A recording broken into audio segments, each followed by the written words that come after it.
بسم الله الرحمن الرحيم كلنتي وعنا wanaagsan idil hantiba meel badinada ka joogtaan soo dhawaada waa walaalkiin Maxamed iyo video kale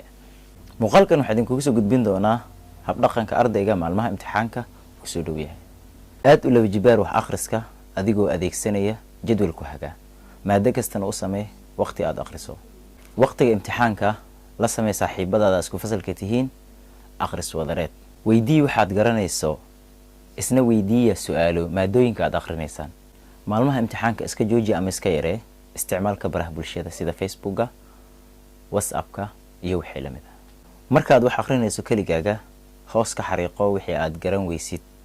hadhow si aad u weydiiso macallinkaaga iyo saaxiibadaada maada kasta u samee buug u gaara oo aad ku qorto su'aalaha iyo jawaabahooda iyo wixii kale muhiim u ah maadadaasi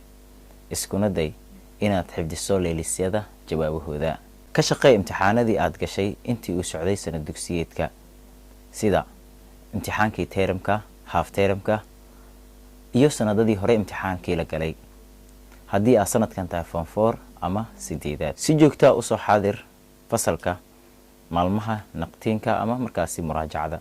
il gaar ah ku hay meelaha ay macallimiintu fasal ku godaan ama ay ku celceliyaan